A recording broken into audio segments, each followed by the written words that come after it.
बिस्मिल्लाहिर्रहमानिर्रहीम। अब हम सेकंड टॉपिक से सेकंड पार्ट जो है नर्व इंजरी का वो कंप्लीट करेंगे इस वीडियो में इंशाल्लाह। Nerve injury in sports physical therapy या peripheral nerve injuries part B. Chapter objective क्या है हमारा? This chapter aims to introduce the structure and function of the nerves and the neurological system and the pathophysiology of common nerve injuries. The chapter also reviews some common nerve injuries, their assessment, and evidence-based treatment. Peripheral nerve injury neurological conditions are common in athletes, often dependent on the nature and intensity of the sporting activity. The upper extremity is particularly vulnerable to the nerve injury. Reason क्या होती है क्यों vulnerable है? Due to its high mobility, and is therefore unsurprising that brachial plexus is the most commonly injured plexus in the body. ये brachial plexus है, C4 से लेकर T1 तक होता है। रूट्स मिलकर ट्रंक बनाती हैं, ट्रंक से डिवीजन से कॉर्ड से ब्रांचेस, और मेन ब्रांचेस क्या है? रेडियल, मीडियन और अल्नर नर्व अपर लिम्ब में। ये वही ब्रेकियल प्लेक्सस हो गया।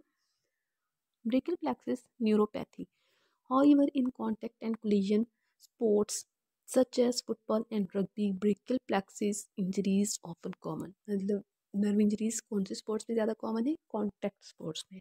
और कॉन्टैक्ट स्पोर्ट्स में भी मोस्ट कॉमन कौन सी हमारी गेम्स आ जाती हैं? फुटबॉल और rugby. Brachial plexus neuropathy functional anatomy हम देखेंगे। The common level of injury क्या है? C4 से T1 तक था ना, तो इसमें मोस्ट कॉमन लेवल जो है वो C5 और C6 है।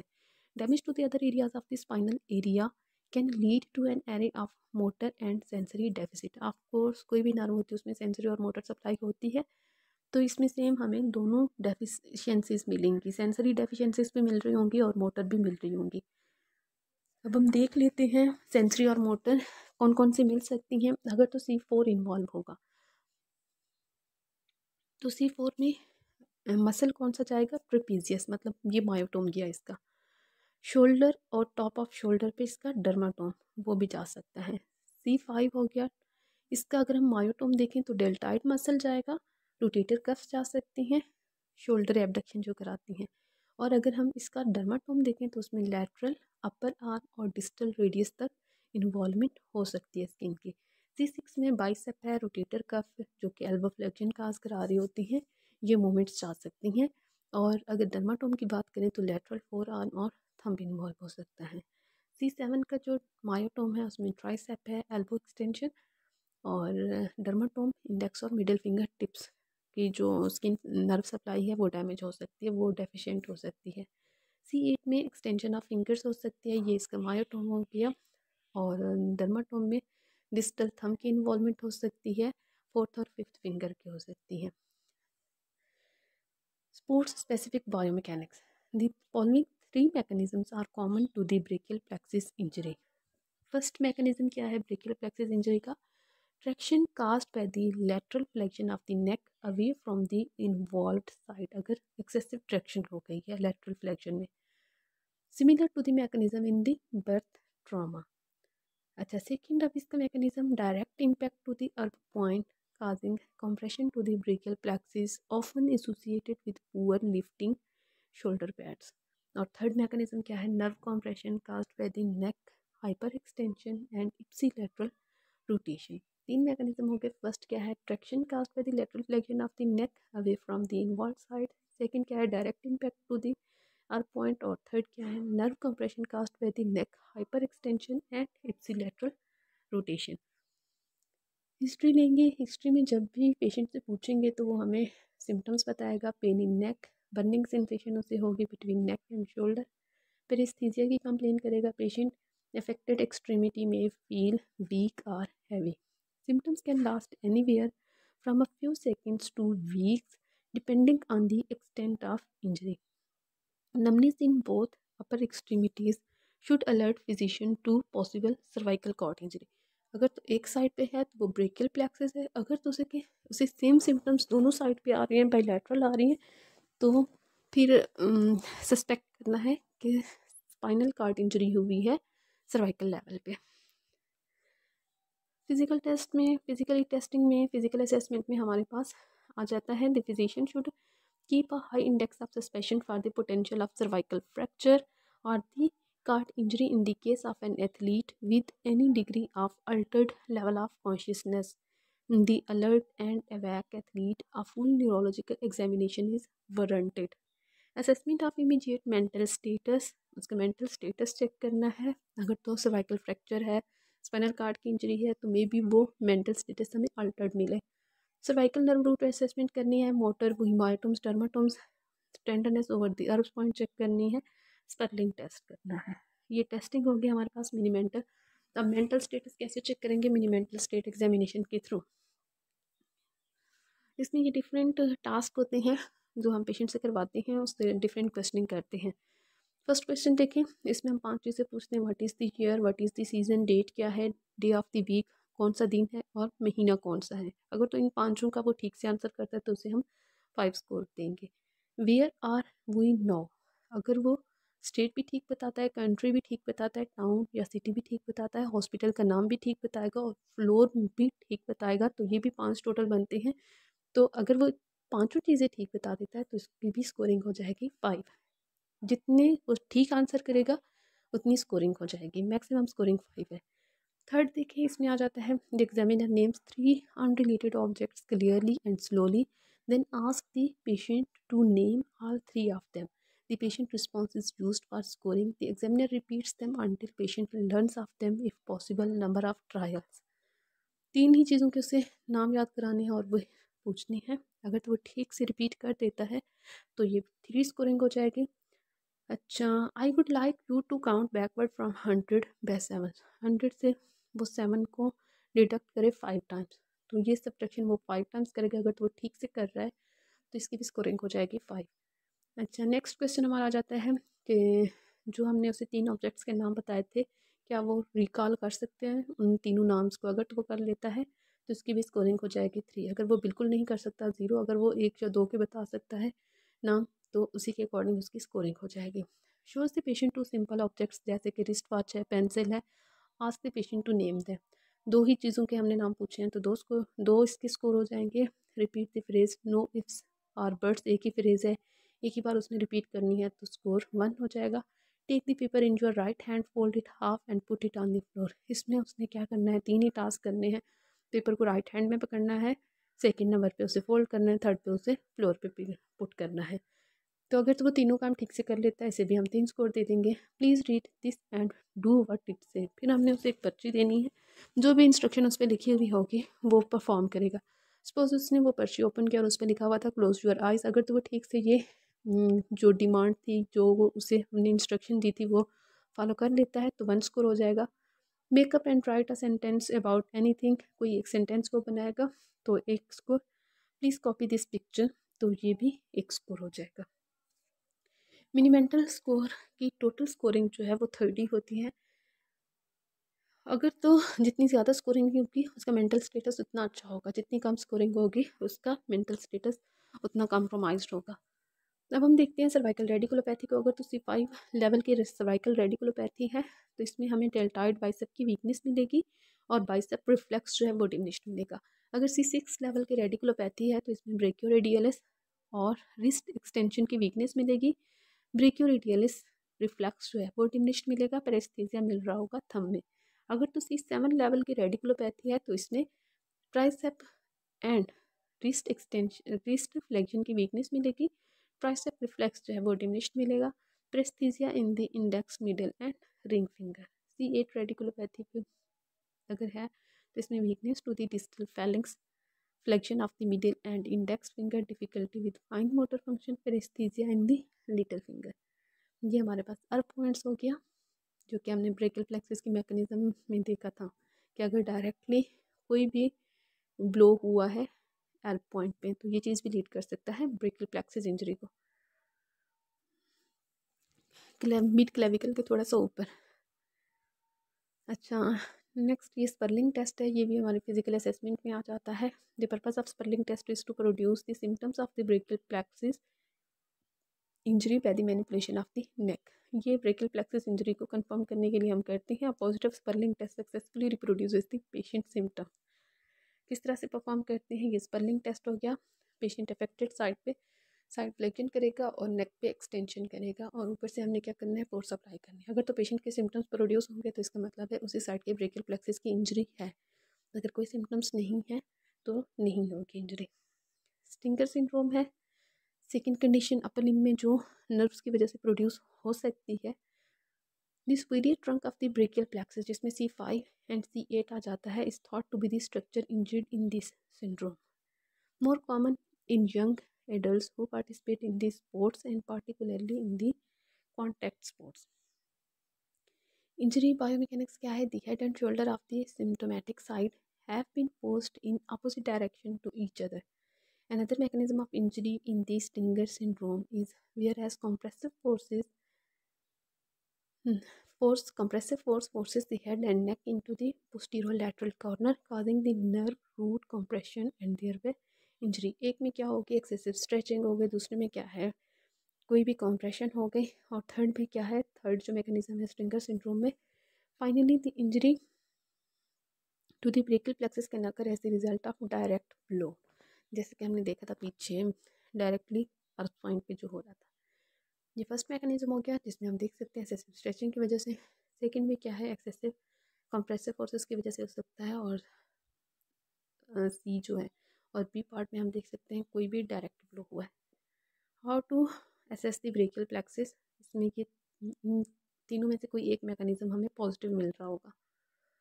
जब पेशेंट से हम हिस्ट्री लेंगे तो वो इस तरह की कोई हिस्ट्री देगा कि नेक मूवमेंट ये हुई थी या डायरेक्ट ब्लो हुआ था। ये तीनों मैकेनिज्म एक ही पिक्चर में, स्ट्रेच इंजरी है, कंप्रेशन इंजरी हो सकती है, या डायरेक्ट ब्लो है कॉलर बोन से बिल्कुल ऊपर, मिड कॉलर बोन। ये वही कॉन्टैक्ट स्पोर्ट्स में जो कि इंजरीज होती हैं mostly. Mechanism of the Burner Stinger syndrome, head and neck are rotated laterally, bent away from the depressed shoulder, जैसे कि इस पिक्चर में हम देख सकते हैं। सिम्टम्स क्या मिलते हैं स्टिंगर सिंड्रोम में? Generally involve a single upper extremity, ये यूनिलैटरल इन्वॉल्वमेंट होती है, शार्प बर्निंग पेन होगा, नमनेस भी साथ मिल रही होगी, accompanied by the short lived weakness. An important finding with this Stinger syndrome is that symptoms are unilateral and short-lived. ये दो जो है वो हॉलमार्क्स हैं स्टिंगर सिंड्रोम में। यूनिलैटरल इन्वॉल्वमेंट होगी और शॉर्ट ड्यूरेशन के सिम्टम्स होंगे। Neurapraxia and axonotmesis are typically associated with this type of injury. If the symptoms resolve within minutes and there is no evidence of reduced strength or disrupted movement of the neck, the athlete can be considered for return to play in the same competition. Treatment strategies क्या हैं? Stinger syndrome का कैसे treat करते हैं? Injury हुई है तो inflammation होगी, इन्फ्लेमेशन को कम करने के लिए एनसिड्स देंगे, फ्लेक्सिबिलिटी और स्ट्रेंथ ट्रेनिंग करवा सकते हैं, मॉडिफिकेशन करेंगे उसकी एक्टिविटी की, न्यूरोडायनामिक स्लाइडिंग टेक्निक करवाएंगे एक्यूट स्टेज में, मैनुअल थेरेपी हम कर सकते हैं स्पाइनल सर्वाइकल स्पाइन की, range of movement activities for shoulder, strengthening of the shoulder and neck muscles है, और पोस्टरल री एजुकेशन। ये इसमें हम देख सकते हैं वही स्ट्रेंथ एक्टिविटीज़ है, स्ट्रेंथनिंग है, हेडविंड्स ए पिक्चर में, बी पिक्चर में क्या है, हैंडविंड्स, मतलब उसने रेजिस्टेंस करनी है हेड से और हैंड से। सी पिक्चर में हम देख सकते हैं हेडविंड्स है, फिर इसमें क्या है, हैंडविंड्स है, डायरेक्शन एरोस की देखनी है साथ साथ। ये हर डायरेक्शन में हम क्या करते हैं, रेजिस्ट कर रहे होते हैं ताकि जो भी सर्वाइकल मस्कुलेचर है वो स्ट्रांग हो सके, उसकी स्ट्रेंथनिंग हम कराते हैं डिफरेंट डायरेक्शंस में। ये कुछ एक्टिविटीज़ है हमारे पास वही सर्वाइकल स्ट्रेंथनिंग के लिए और शोल्डर मसल्स की स्ट्रेंथनिंग के लिए। ब्रेकियल प्लेक्सिस न्यूरोपैथी में थर्ड कंडीशन हमारे पास आ जाती है। थोरेसिक आउटलेट सिंड्रोम, पहली हमने देखी थी brachial plexus injury, second stinger syndrome, third क्या है थोरेसिक आउटलेट सिंड्रोम, जिसे टॉस भी कहते हैं। ये तीन तरह का हो सकता है, न्यूरोलॉजिक, वीनस या फिर आर्टीरियल। नाम से ही पता चल रहा है, अगर तो न्यूरोलॉजिक है तो कोई नर्व इन्वॉल्वमेंट होगी, वीनस है तो वेन इन्वॉल्व होगी, आर्टीरियल है तो कोई ना कोई आर्टरी इन्वॉल्व होगी। अच्छा, न्यूरोलॉजिक में क्या है, neurologic thoracic outlet syndrome occurs when nerve, कौन सी नर्व, ब्रेकियल प्लेक्सस की इंजर, thoracic outlet becomes compressed. Venous में क्या है, veins, venous thoracic outlet syndrome occurs when one or more of the veins below the collarbone are compressed and can lead to the blood clot in the veins. Arterial में arterial thoracic outlet syndrome result from the compression of the large artery under the collarbone. अब हम देखेंगे TOS की ये causes, neurovascular compression. First cause जो है वो है anterior scalene tightness, compression of the intercyclinic space between the anterior and middle cyclinic muscles.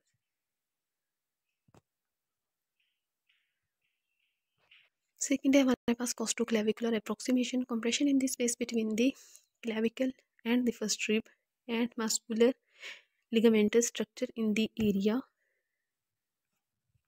Sorry back चले गए।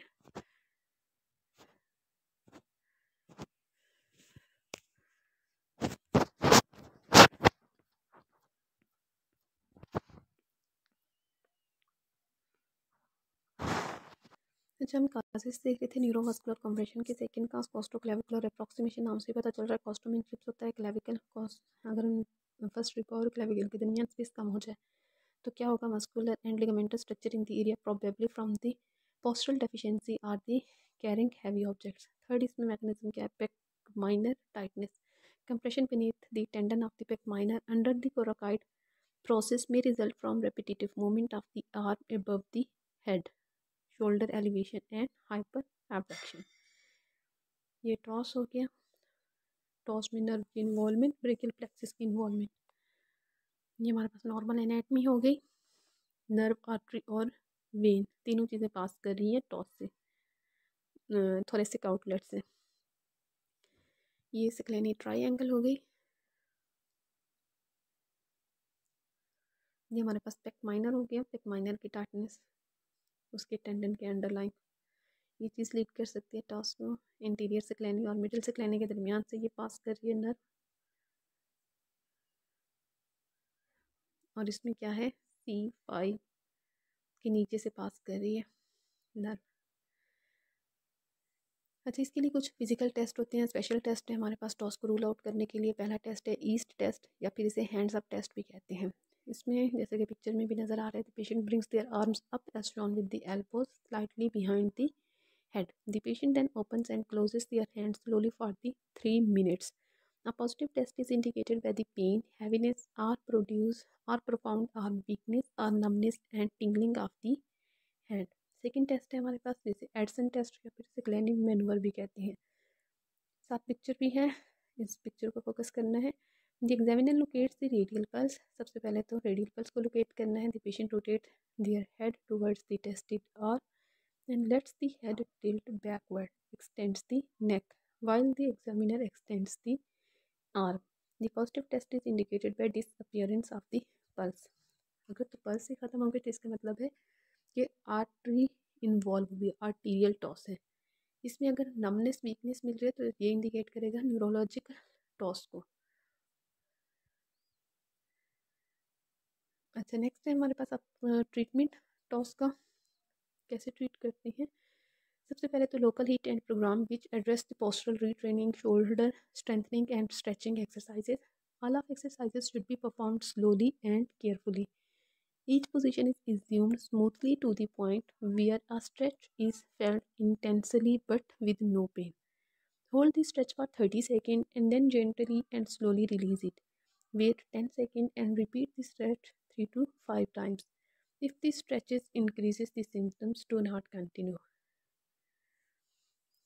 अगेन हमारे पास स्ट्रेंथ, ये स्ट्रेचिंग हो गई, self stretching.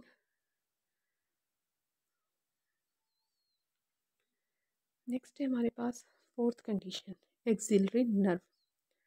First brachial plexus injury, second Stinger syndrome, third TOS, and fourth is axillary nerve. The axillary nerve is the terminal branch of the posterior cord of the brachial plexus.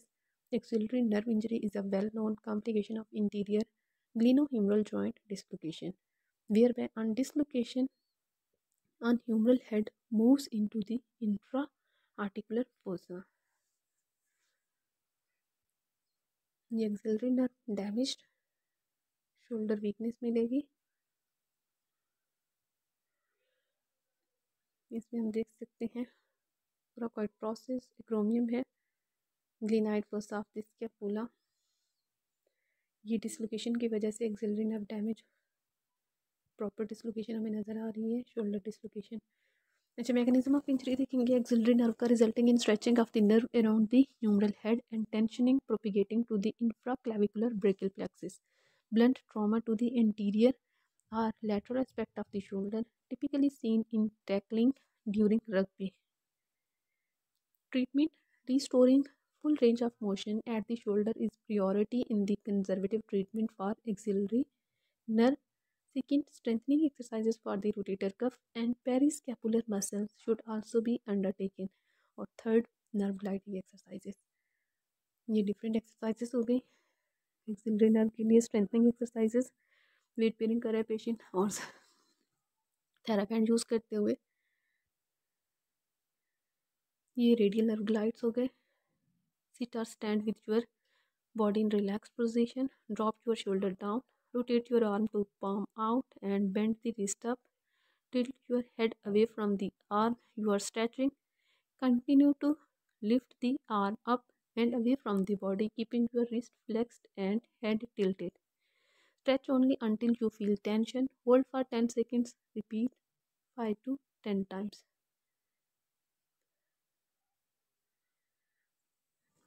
Next condition है हमारे पास long thoracic nerve. Long thoracic nerve arises from the ventral rami of the C5, C6 spinal nerves and innervate exclusively the serratus anterior muscle.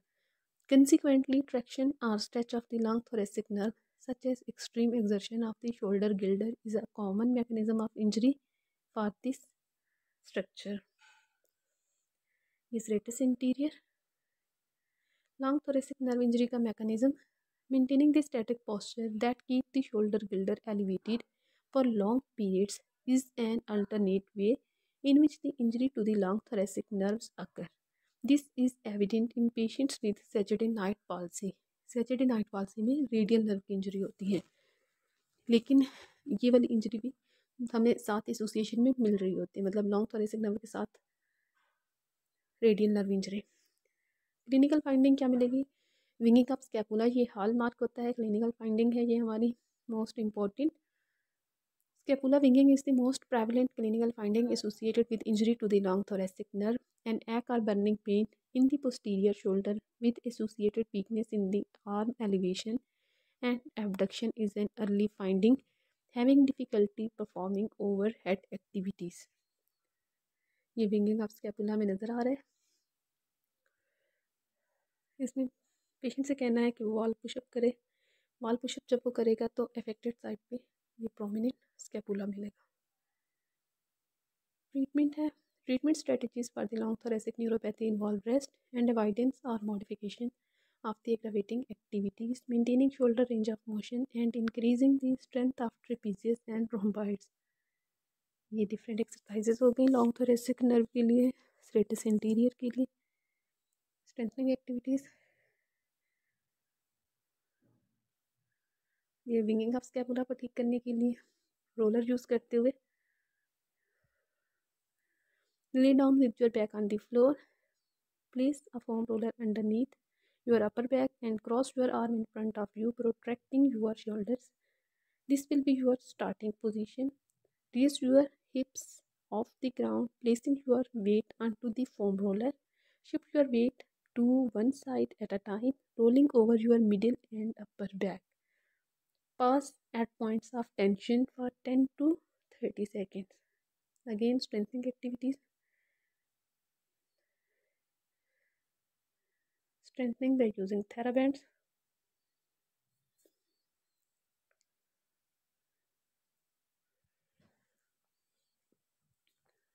Thank you. Thank you so much. ये topic भी हमारा complete हो गया।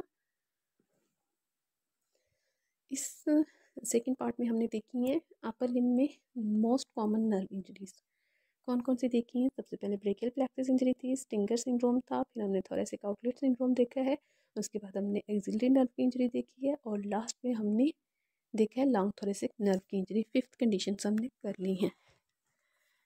Next इंशाल्लाह remaining जो injuries हैं वो next video में डिस्कस करेंगे। तब तक के लिए अल्लाह हाफिज़।